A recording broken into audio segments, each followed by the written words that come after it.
Pikes Peak. This is practice day, about 6 in the morning. We've been up since about 2:25 in the morning, so kind of beginning to see things right now. But getting ready to go up in a race car with Rhys Millen in his drift car, and we're going to take it at, I know it's 130 miles an hour around some corners, imminent death at every turn. And here's a little bit of video of exactly what is Pikes Peak.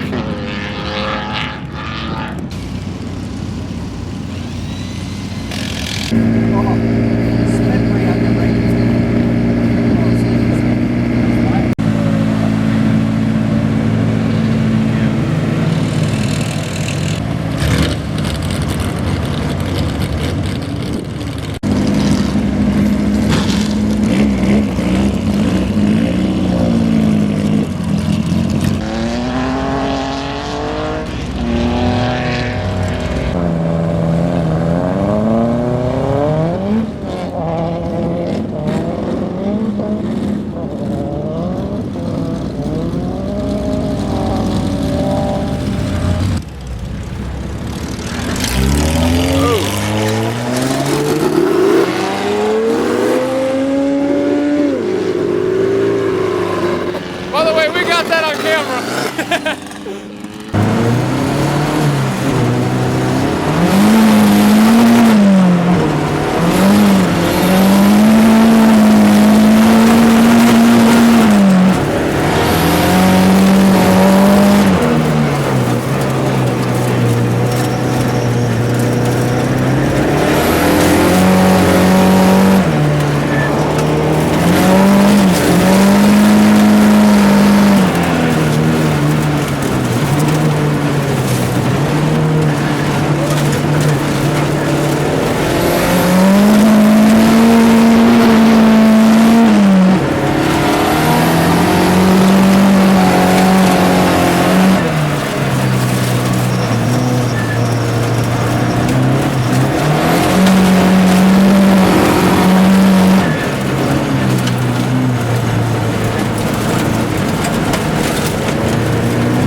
grinning ear to ear the whole time. It's a pretty crazy piece of road, huh? Yeah.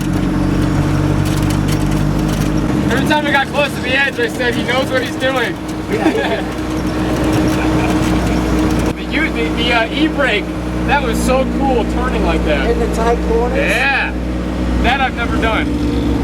Because it's so slippery, if you just try to turn, you just understeer. Yeah. So you kill all your speed and you just flip, rotate, and drive out.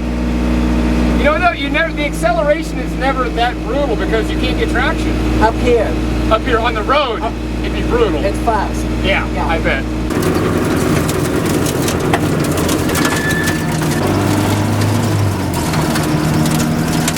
Just a few minutes ago, someone came up and he goes, what number are you guys? We go, oh, we're 6. And he goes, thank God. He goes, I saw that car running up there and I'm just glad it wasn't in my class. It was just like sheer terror before we said what number. He's the same guy that passed me and said that first run up there was the scariest thing I've ever done. But the relief as soon as he found out that it wasn't the same class, because he sees all the things on the truck, and it was pretty funny. Rhys, thanks for the ride.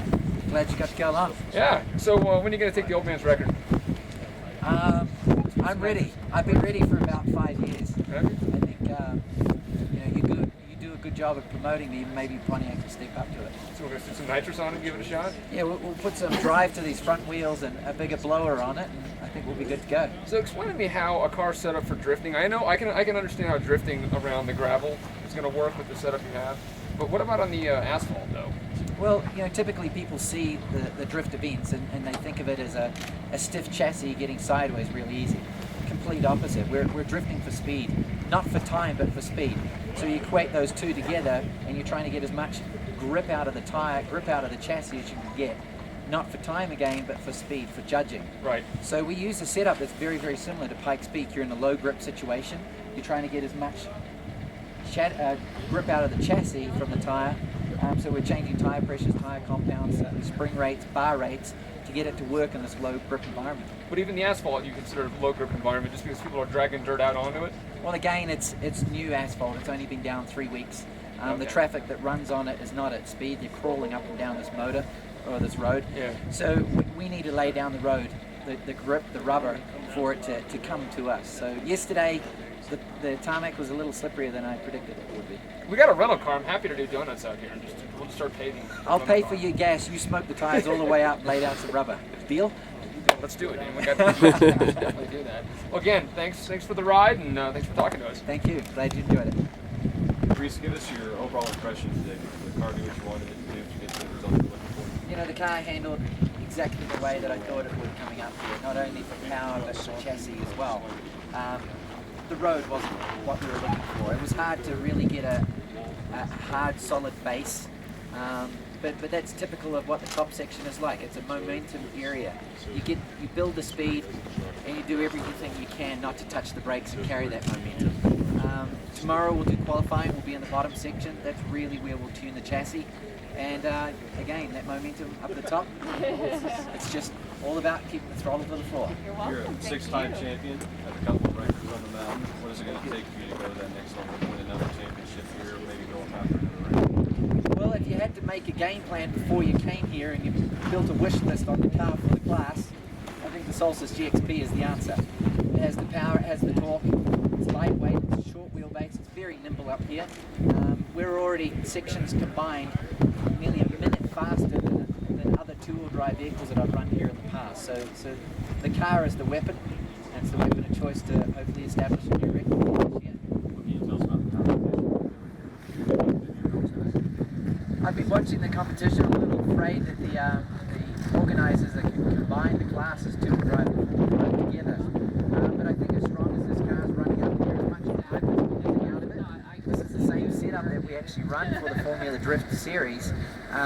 It's putting it to the ground. Very impressive. What does it mean, last question, what does it mean to you to be back on the mountain and running Pikes Peak International Hill Climb once again, this time in a brand new class? You know, this program that I have with Pontiac and Red Bull and Bridgestone is all about drifting. The contract says drift contract. It took a lot of persuasion to get them to allow me mid-season to run this car up here. I think that's probably their confidence know the mountain. I'm not going to do anything silly. The car is impressive, and I knew it was impressive. That's why I wanted to bring it here.